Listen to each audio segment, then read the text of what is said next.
This is the Sony Xperia TX, also known as the GX and the T. The model number is Lt29i.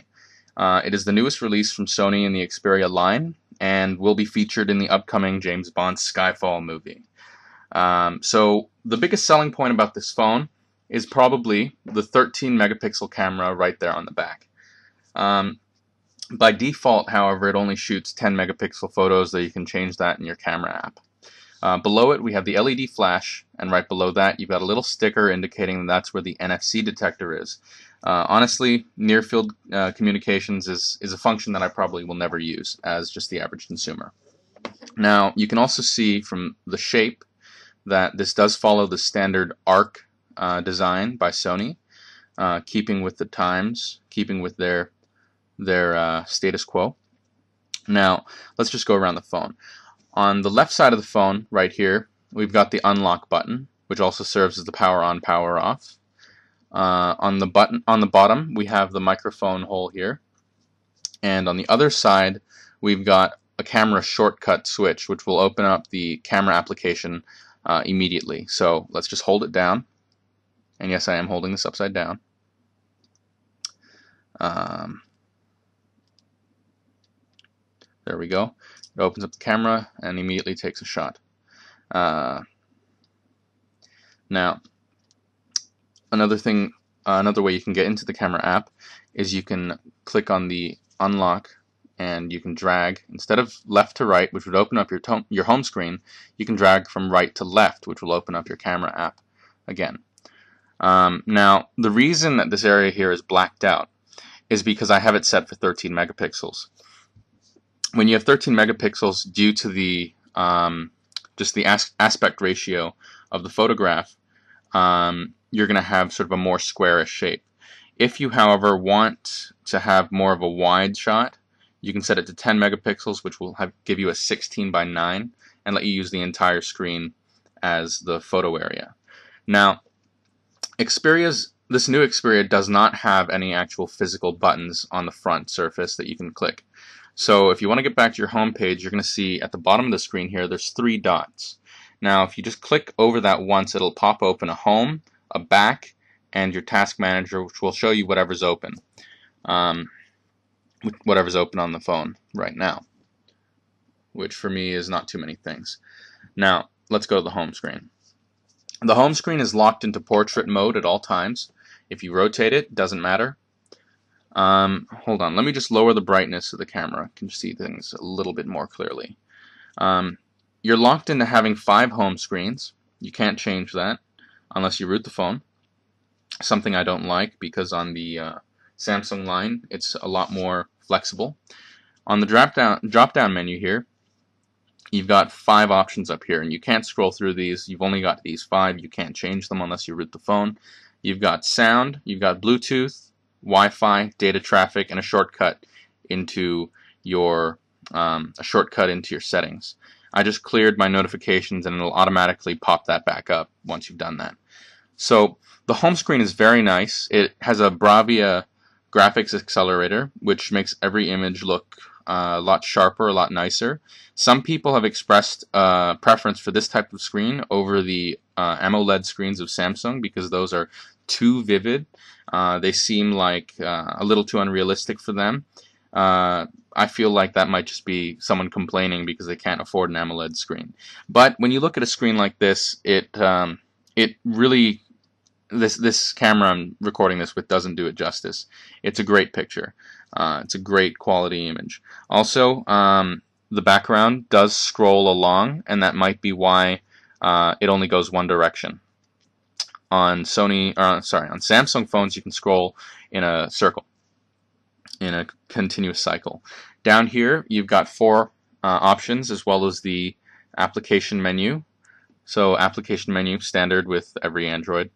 But down here, you can modify what you keep down here. So I've got WhatsApp, messaging, contacts, and the phone function.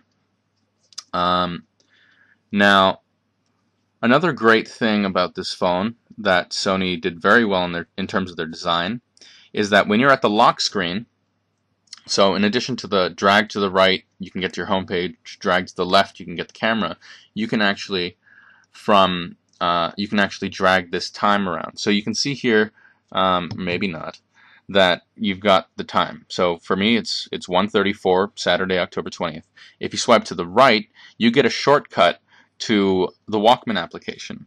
And the Walkman application comes standard on the Xperias because Sony owns the Walkman brand. So the Walkman brand, I didn't expect too much before I got it. It looks something like that. It's transparent, fits in very well with the rest of the theme of the phone. I downloaded Winamp as soon as I got the phone, mostly just because I don't trust standard applications that come native with devices. But this app actually works very well. For music lovers, it plays FLAC right out of the box. You don't need to do anything, so you get high quality, lossless music support. One thing also that I didn't like, well, there's the inability to keep scrolling, it just bounces back. Also, there's the orientation lock, as I mentioned. But yeah, this is all around a very good phone in my opinion. I'm glad I bought it. The S3 compared to this has two buttons down here, the volume rocker, and so if you hold it in landscape position and you want to be typing with two fingers, you're going to end up whacking these and just adjusting the volume by accident, which is really annoying. But on this one, that's not so much a problem. And that actually, just the buttons was a good enough reason for me to consider buying a phone other than the S3. But yeah, this is the Xperia TX. If you have any questions or if there's any specifics about the phone you'd like to know, just drop a comment. I'm not particularly good at replying, but I'll try. Just one caveat about the phone. Probably its biggest drawback is the battery life. So partly because it's a TFT screen, maybe, the battery life isn't so great. So back here you can see that that's a battery. It's a gigantic battery. That battery itself actually I think weighs more than the phone. This battery, after your first full charge, it'll last you about a whole day. But having been using other phones that aren't Android, that aren't iOS, I'm pretty used to my phone lasting a bit longer than that. So a lot of companies will package you an extra battery and an external charger. But I didn't get that because I got a bad deal. But here you've got a micro SD slot, supports up to I think 64 gigabytes. You can go to gsmarena.com and check that, and you've got the SIM card right there. If you want details on which bands that this phone supports, I believe it's quad band GSM and also quad band HSDPA. You can check on that also using GSM Arena. And this cover basically just clips on, click, click, and you can buy covers for it already. Covers are very cheap. Do not pay more than $4 for a cover. You're getting ripped off. Then again, you're paying several hundred for the phone. One thing I forgot to mention. The audio input is at the top. So you can have this in your pocket, listen to music at the same time. It's uncovered, but so is the iPhone, so it's not a big deal. The headphones that come default with it don't have a volume rocker like the Samsung ones do. So on the Samsung ones, which are what I have right here, you've got the answering key, and you've also got volume up, volume down. On the Sony one, you've only got answer and hang up. But yeah, this is the Xperia TX, and hope you didn't mind watching this video too much. Alright, good night.